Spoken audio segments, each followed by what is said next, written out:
Om Vakratunda Mahakaya Surya Koti Samaprabha Nirvignam Kurume Deva Sarvakaryeshu Sarvada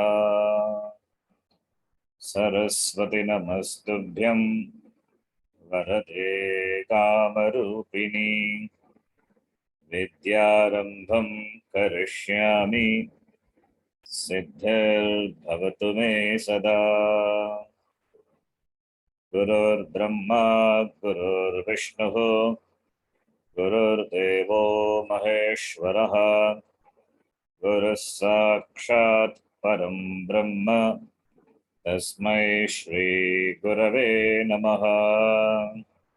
Om Sahana Bhavatu, Sahanau Bhunaktu, Sahaviryam Karavavahai. Tejasvinavadhitamastu ma vidvishavahai. Om Shanti Shanti Shanti.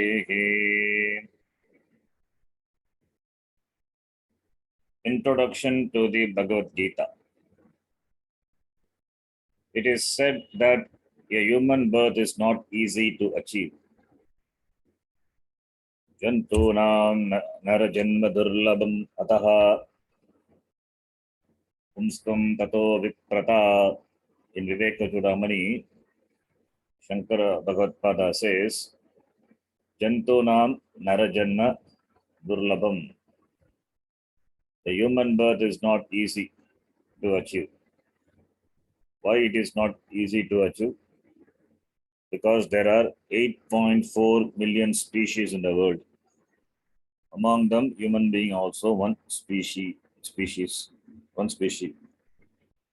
So to get a human birth, one must have sufficient punyam. Of course, papam also is there, that is why human birth. Manushya Janma is a mixture of papa and punya, but more punyam is required. More punyam, then only human birth is possible. Therefore, it is not easy to achieve. Manushyattvam, Mumukshutvam, Mahapurusha Samshrayaha, Durlabam Treme Vaitata Devanugraha Etukam.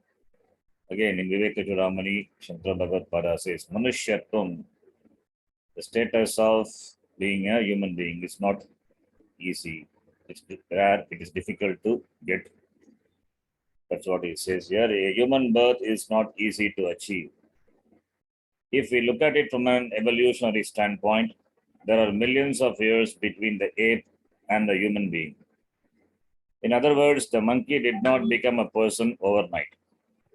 Even from the standpoint of reincarnation, where human birth is said to be a result of one's own past actions, karma, it is not easy.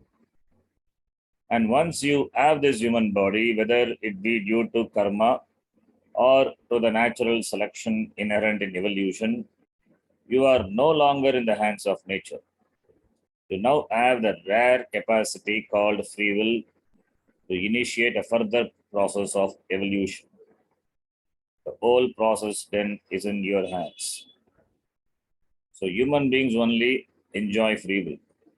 Ahara nidra bhayamaytunamcha samanya metatu pashubir narana buddhirhi tesham adiko visheshaha buddhya diginaha pashubir samanaha. There is a shlokam.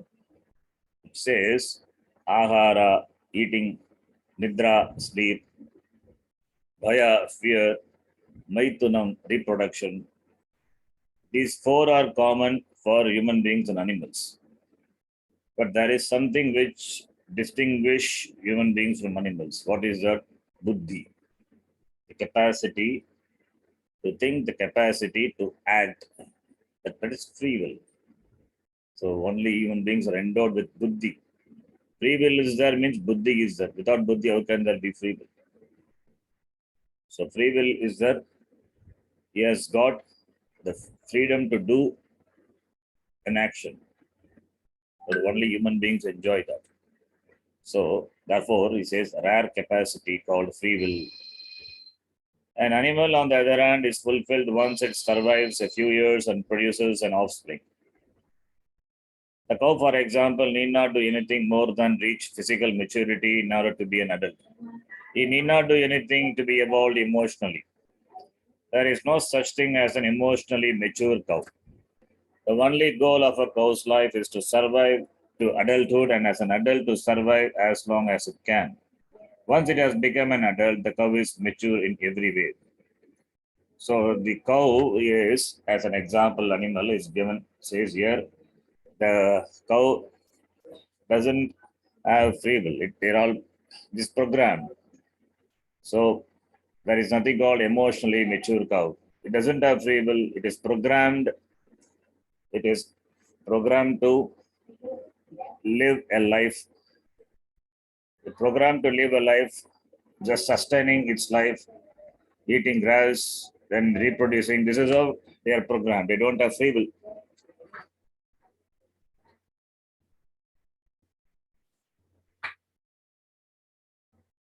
They don't have free will like a human being. They don't have choice. They, if at all they mature, they can mature only physically. And that doesn't require any will on the part of the cow. Whereas a human being also has to become an adult physically. Otherwise, one's life is unfulfilled. To become an adult physically, you need only survive by appeasing your hunger and thirst and avoiding fatal accidents and diseases. You need not do anything special. The process is a very natural one made possible by the survival instinct common to all living beings. Hence, after a few years, you find that you have become an adult. So, growing physically is common for both the animals and the human beings. To grow, to become an adult, you need only survival. You need to survive. But to become a mature person mentally, you need to have something more. That's what distinguishes an animal and a human being. That's what distinguishes a human being from an animal. Until you are a physical adult, you are in the hands of nature. Nature takes care of your physical growth until you can no longer say, I'm a child. Emotional maturity, however, doesn't happen the same way. Unlike physical maturity, emotional growth is purely in your hands, in your own hands. Unlike a cow, one need not be mature just because one happens to have an adult physical body. Inner maturity is a process that you have to initiate because you are a human being enjoying a faculty of choice. Important word. Free will is there, therefore faculty of choice is there. Kartum shakyam, akartum shakyam, anyatha va kartum shakyam. The ability to do an action or to avoid an action or to do the action the way he wants, some other way. The action can be completed or can be accomplished in any way he wants. That he has got choice. Free will is there, therefore he enjoys choice, faculty of choice. So that faculty of choice is there. When you have faculty of choice, when you have free will, to operate this faculty, one has to be a matured person. So therefore, inner maturity, that maturity, mental maturity is possible, is available only for human being. Whereas cow, for example, it doesn't need or it cannot gain inner maturity. It can grow mature physically only, but human beings grow physically, mature physically, as well as supposed to be matured mentally also. That possibility is given. Therefore, only we have Purushartha, the human pursuits, human goals, the destinations. Whatever is fundamentally sought after by every human being is called Purushartha in Sanskrit. What is sought?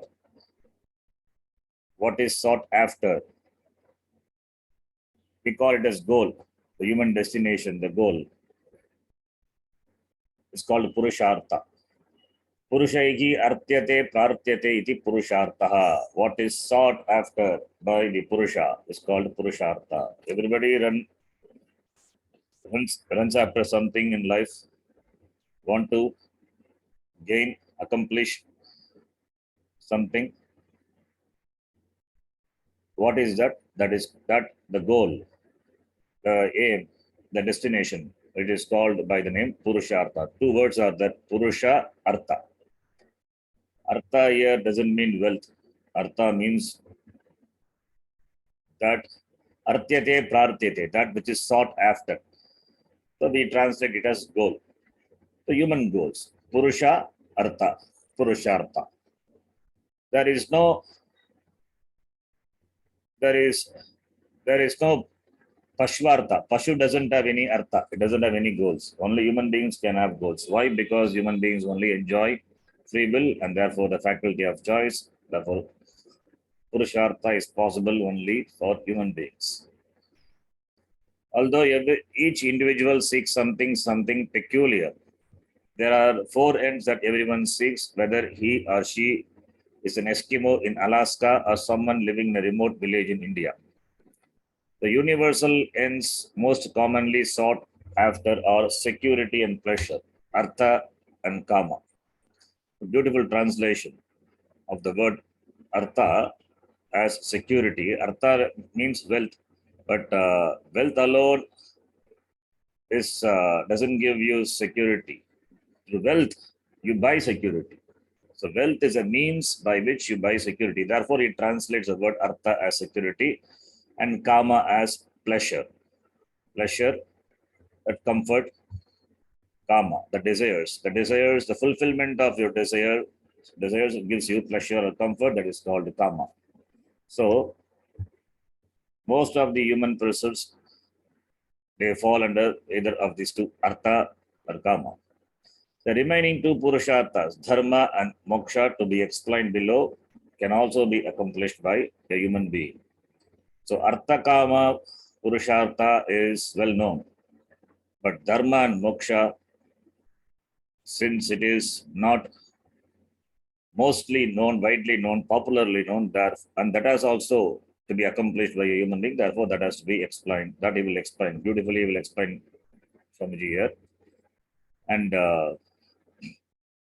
therefore there are four purusharthas we can know: artha, kama, dharma, moksha. We can put it in a proper order: dharma, artha, kama, moksha. Dharma, artha, kama, moksha. So dharma is first.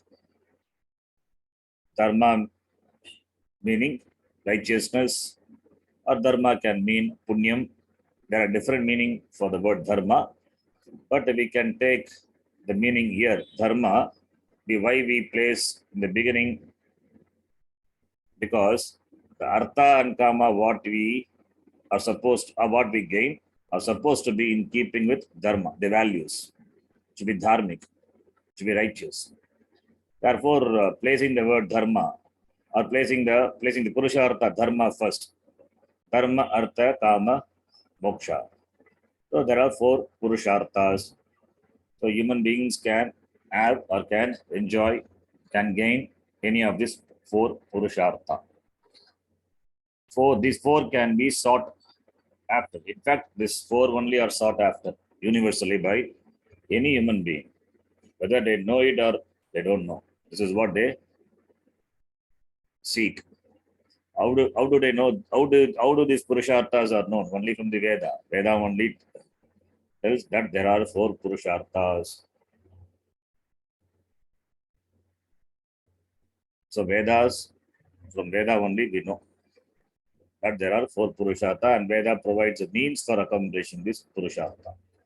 Now let us discuss what is dharma and moksha. And yes, Swamiji explains artha and kama also, which he translated as security and pleasure. That which gives you any kind of security, emotional, economical, or social, is called artha in Sanskrit. Artha may be in the form of cash or liquid assets, stocks, real estate, relationships, your home, a good name, a title, recognition, influence, or power of any kind. Such accomplishments boost one's ego and therefore also provide some security for the ego.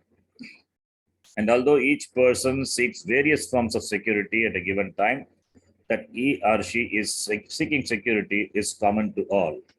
That is why the word artha is translated as security. What he seeks may be different, but ultimately what he seeks through that is security. Seeking money, thinking that money is a form of security. Similarly, relationship, similarly, stock, liquid assets, real estate, whatever may be, title, recognition, name, fame, everything. That is nothing but security. A person feels secure by having whatever a person feels secure. That is can be called artha. And the effort or the pursuit of seeking that is called artha purushartha. Seeking pleasure is another purushartha called kama in Sanskrit. It too takes many forms. There are many forms of kama. For instance, sensory pleasures may be anything from seafood or ice cream onwards. Examples of intellectual pleasures are those derived from playing certain games, solving puzzles or riddles, and studying certain bodies of knowledge. Thus, we have varieties of pleasure.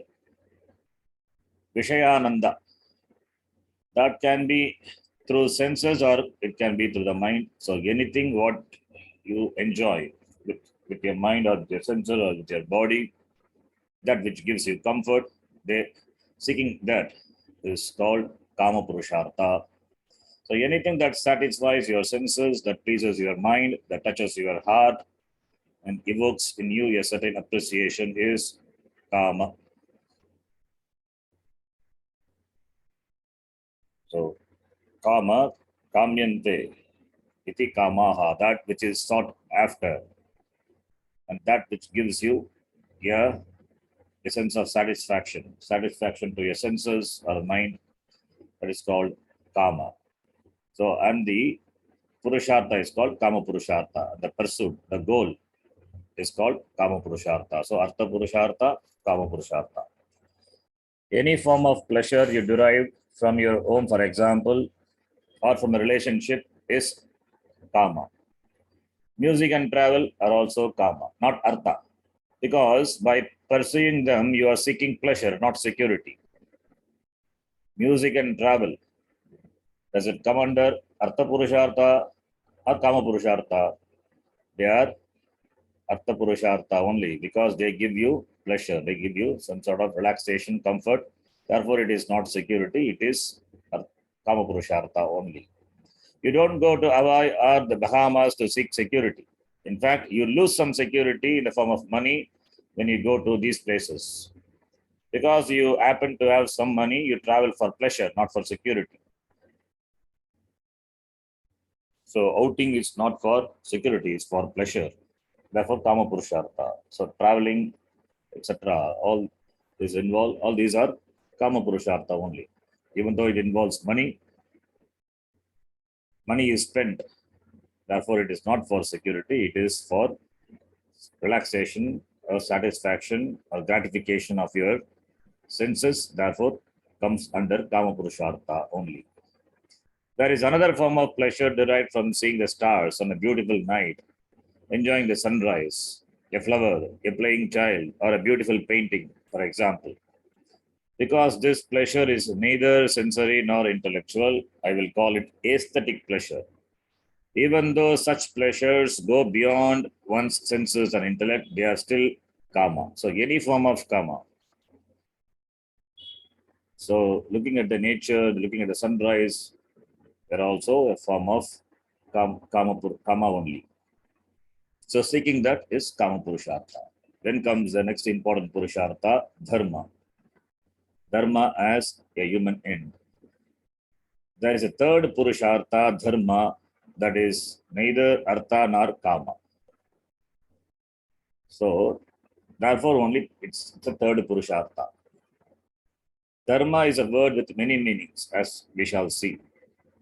As I told, Dharma has got many meanings. Dharma meaning duty, Dharma meaning punyam, Dharma meaning righteous action, and Dharma is what is to be done. That is Dharma. So it has got many meanings. Sanatana Dharma is the a thing is because of what it is. That is also called Dharma, the nature of a thing. So Dharma has got many meanings. But here it refers to the pleasure born of harmony, the pleasure derived from friendship, sharing, helping another person, and so on. For example, when you are able to relieve someone's suffering, you experience a joy that is not kama. This form of pleasure is different from both artha and kama in that you don't usually seek out a person in pain in order to pick up some pleasure. It is not the same as going to Hawaii or to a concert. You happen to come across someone in pain, you are able to alleviate the person's discomfort and you feel happy. Therefore, here, even though you feel happy, it doesn't come under Kama Purushartha. This happiness is a higher degree, is of something greater thing, and that is considered as Dharma. By helping others, by doing charity, by giving, by doing charity, by doing varieties of charitable activities, you remove the pain, sufferings of people, and you feel happy in the process. So, to do charitable work, you need to have a different state of mind. You need to have a good state of mind, a matured mind. Because charity involves contribution. You are paying from your pocket. You are ready to give your money. You are ready to give your time, ready to give your effort to make others happy. So that is a form of the happiness which you derive by being a contributor, being an offerer. Therefore, doesn't come under Kama Purushartha. It is totally a different Purushartha. A doctor who doesn't work purely for financial gain enjoys this kind of pleasure. Doctor is a noble profession. The person he treats patients. If he doesn't do it only for financial gain, so what is that he gains? He gains some sort of satisfaction. The satisfaction or the pleasure, that is dharma. Without charging, he treats a patient, and treating the patient for what? Treating the patient, he gains some satisfaction, some pleasure, some ananda is involved. This ananda is not born like the kama purushartha. So therefore, this is a different kind of ananda. Therefore, this is dharma. So therefore, by being a contributor, you enjoy a different kind of ananda. So that is what is dharma purushartha. Charity works in the same way. Those who are able to discover joy in such work do so, I would say, because there is inner growth and understanding. That's what's the difference between Kama Purusha and Dharma Purushartha. There is inner growth and understanding, a certain sensitivity on their part. This sensitivity is also required to understand love. For to love another person thoroughly is to understand the other person, for which one should be educated, cultured. If a person has not learned through experiences, if a person is not cultured, what kind of joy can he or she get out of life? For such people, there can only be sensory pleasures, eating, for example. But many simple joys are lacking in their lives. Thus, the gain in one's life is commensurate with what one knows.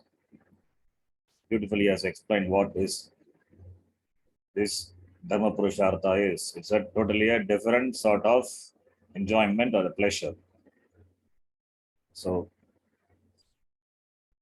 for that, one has to be a person, understanding person, should have growth, inner growth, maturity, mental maturity, and a lot of sensitivity to understand and to contribute. To contribute for the welfare of the society, for the welfare of the other person, whether it is physically or emotionally or whatever it may be. It seems that a certain professor of medicine in his introductory class said, "What your mind doesn't know, your eyes do not see." What he meant was that without medical knowledge, the cause for a disease would continue to elude a person even though the symptoms are everywhere. The eyes may see the symptoms, but the mind doesn't know. In life also, the more I know, the brighter life is because I cannot see more than what I know. This is not to imply that I should necessarily get more out of life, only that my life is to be lived properly, fully, which implies a lot of understanding. Living doesn't simply mean dragging yourself around from day to day, from bed to work, back home and to bed again. The whole process repeats itself until the weekend comes.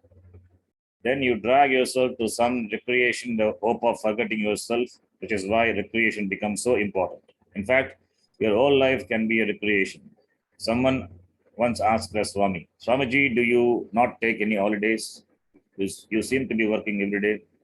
In fact, the Swami's life is one long holiday. If you enjoy what you do, life is very simple. If you do not enjoy what you do, then you have to do something to enjoy, which can be very costly. On the other hand, any pleasure that comes out of one's maturing process is a different type of joy. Not hurting someone or doing the right thing at the right time, for instance, gives you joy, if not immediately, later. Suppose you have postponed doing something like the laundry, vacuuming, or letter writing. The day you decide to do it and then do it, you find that there is a joy in finally having done it. A joy that is neither pleasure nor security. It is just doing what is to be done. It is Dharma. A very big topic that we will discuss later. But now it is enough to know that as you grow in your understanding, your Dharma also grows. So, therefore, this top, as I said, Dharma, this meaning, it has got many meanings. It is as a Purushartha here. It means you grow to be a better person, grow in your understanding, growing to be a matured person. So as you grow, your dharma also grows. You become more sensitive. So you become a person, matured person, doing what is to be done, even if it is difficult, not skipping what is to be done, because it is your dharma. Because it is your dharma, because you have to do it, therefore you do it. Even if it is difficult, even if you don't want to, but still you do it because you do. Therefore, only the others get the privilege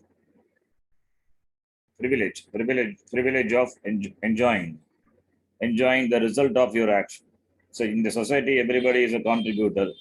If one section of people stops contributing, then other section will not be able to enjoy the privilege. That I enjoy something because there is someone who contributes for that, and it is their duty. So, therefore, the duty and the privilege they go together. The duty and the privilege they go together. So, what one's dharma becomes a privilege for the other person.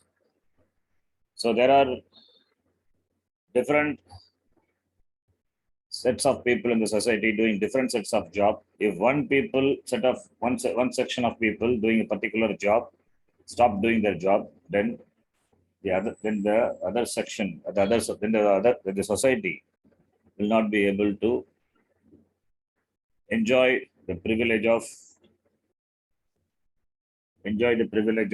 having that or living a proper life. For example, if the cleaners, the the the the, the cleaners, use the word cleaners. Those who clean the roads, those who clean the sewage, if they don't do their job, then the whole street will be stinking. So what is their dharma? Their dharma, or even though they are paid, but they have to do it. So if they don't do, the whole street will be stinking. So we enjoying a clean air, clean street because they do their job. So therefore, that there is a mutual duty privilege relationship is there between the doer, between the contributor and the enjoyer. So you also become a contributor in one way, so that the others becomes the gain the privilege. So therefore, the more you grow, the more you grow, the more in terms of understanding and doing the thing that has to be done with the least hurt. That is what Swamiji says here. As you grow in your understanding, the dharma also grows. So by doing your dharma, you become a contributor. You become a contributor for the welfare of the whole society. So dharma acharanam, for dharma acharanam, one has to be a matured person. One has to be an understanding person. So in that sense, he explains the word dharma. As I told that dharmas, since it has got different meanings, the Shastra, you will see the meaning of the word dharma as punyam. Punyam is the unseen favorable result of your action that you can encash in the form of conducive situation either now or later. That is called dharma. So dharma can mean duty, dharma can mean the punyam, dharma can mean righteous action. Dharma means, as I said, duty, what is to be done. In different meanings, the word dharma is used. But here,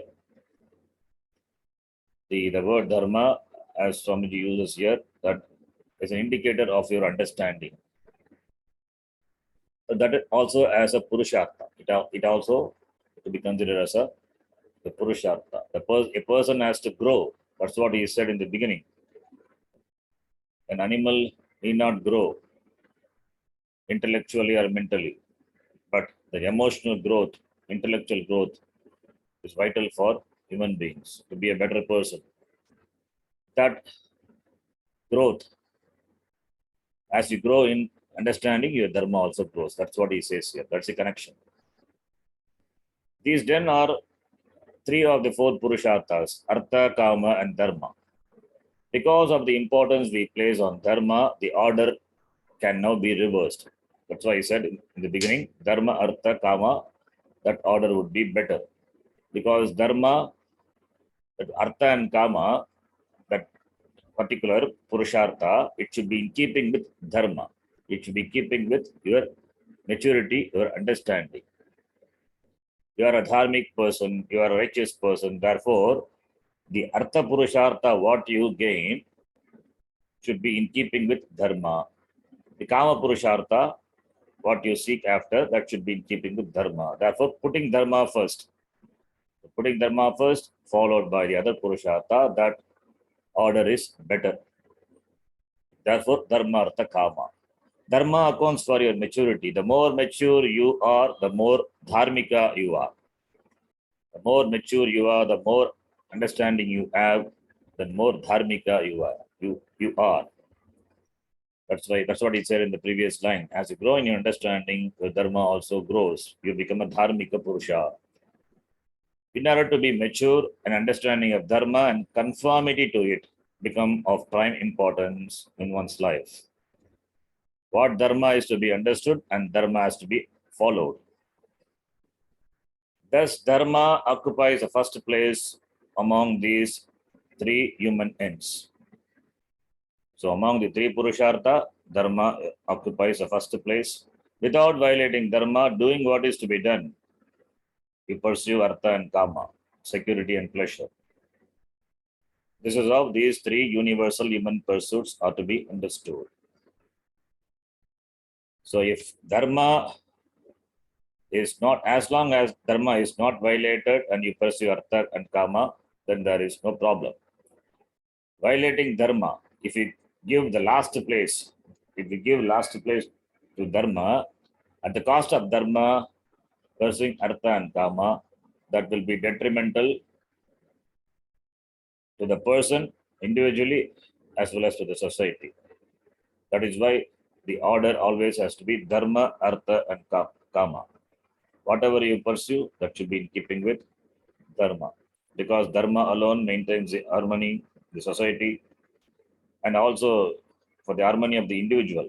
Dharma is important, and for inner growth, for understanding, and even for the pursuit of the next purushartha, the moksha, dharma is important. That is why the order is dharma, artha, and kama. Then comes the next purushartha, moksha. Moksha literally means freedom. It is from the dhatu, much dhatu, moksha. Moksha. Freedom from what? Even though it comes last, moksha is a very important purushartha, as we shall see. Moksha is recognized as a pursuit only by a very few people in any given generation. Yes, not everybody is after moksha. Most of the people are after artha and kama, not even after dharma. Even at the cost of dharma, people, they pursue artha and kama. And what to talk of moksha? Therefore, moksha as a purushartha, it is pursued only by an handful of people. Because a certain appreciation, a certain maturity or insight about lives and its struggles is required to understand moksha, people do not discerningly pursue it. Although everyone is in fact always seeking freedom in one form or the other. So moksha is seeking freedom. Without understanding this, people, they run after things, not knowing that they seek freedom. Although we think of freedom in a very positive way, the word moksha is actually defined in a negative sense. There is something binding you from which you want to become free, and that freedom is moksha. So moksha from the muchta, much means to release. Release means you are bound, therefore you want to be released. So therefore moksha, the word is generally interpreted in a negative way. There's something which binds you and you want to get rid of the binding so that you become free. That freedom is called moksha. But does anything really bind you? Really, nothing binds. It is a sense of binding from what you want freedom. That's called moksha. We say, for example, that a man who is not in jail has freedom, whereas if he is in jail, he doesn't. Because he cannot choose to come out, he has lost his freedom of mobility and wants to gain it. He wants freedom from the shackles of jail. So here, the freedom is used in the negative sense. That is, he is bound, is confined in the jail. He wants to be free. Therefore, he wants freedom. He wants moksha. If you are using crutches because of a leg fracture, you want freedom from the crutches. Similarly, an infant requiring the help of the wall or the mother's hand in order to stand wants to be free of the wall or the hand and therefore strives to stand on his or her own. Freedom then always is freedom from something. So this is how we understand that freedom is freedom from something. Freedom from bondage. Freedom from dependence.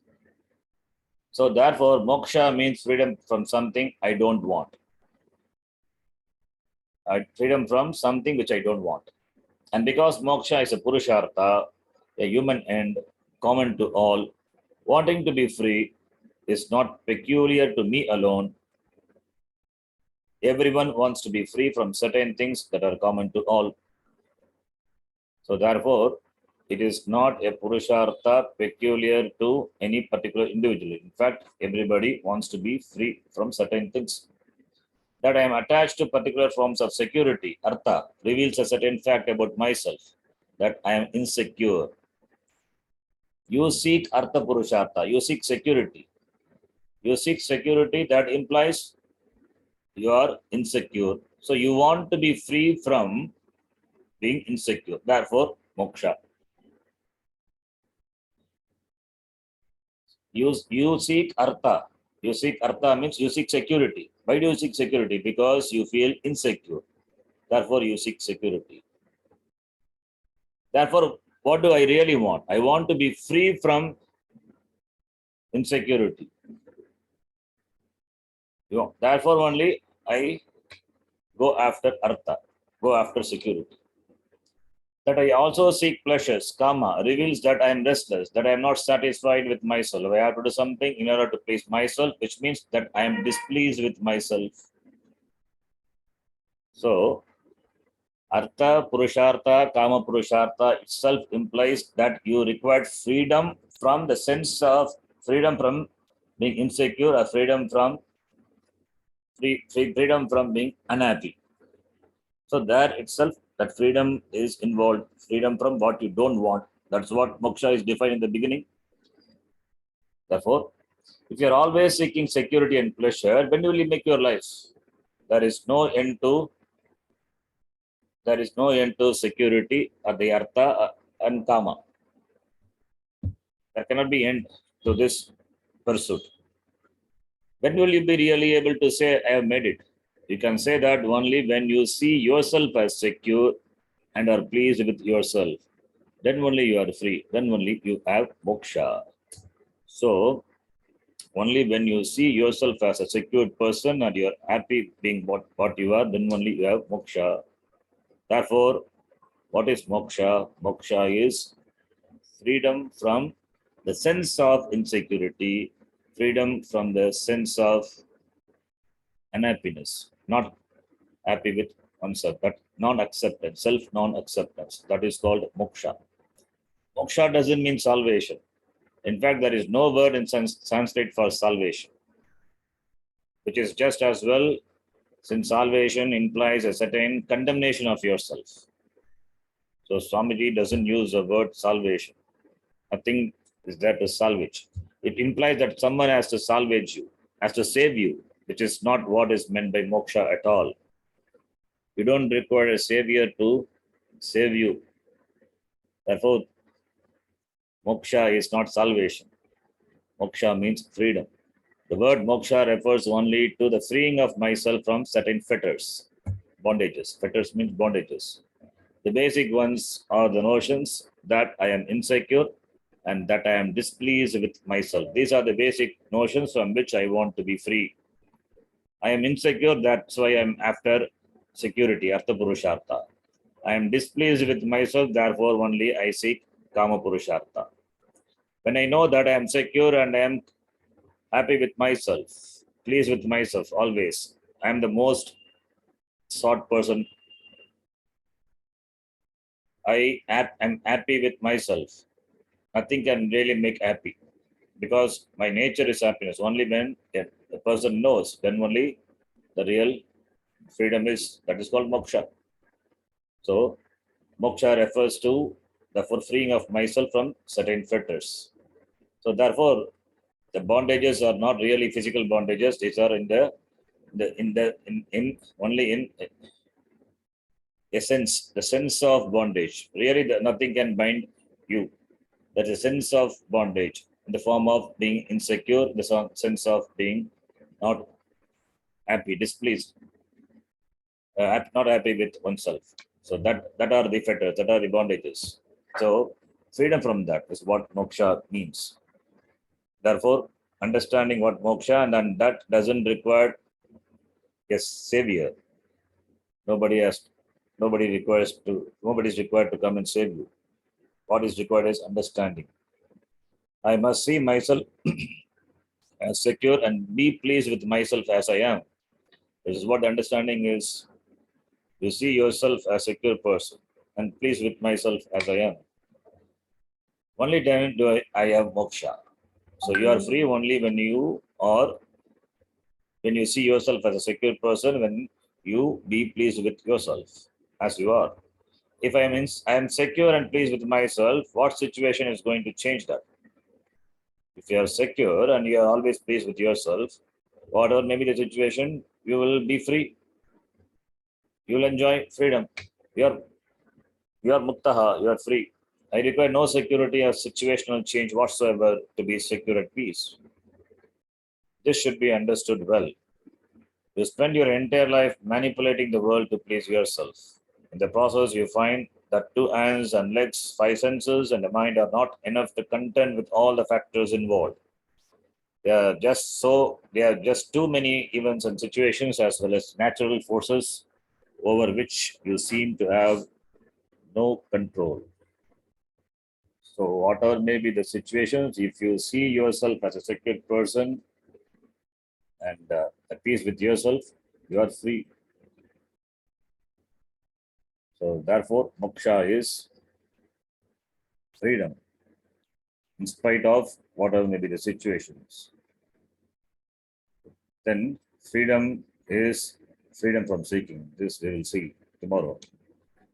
Om Purnamadah Purnamidam Purnat Purnamudachyate Purnasya Purnamadaya Purnamevavashishyate. Om Shanti Shanti Shanti. Harihi Om Shri Gurubhyo Namaha. Harihi Om. Dhanyavadaha.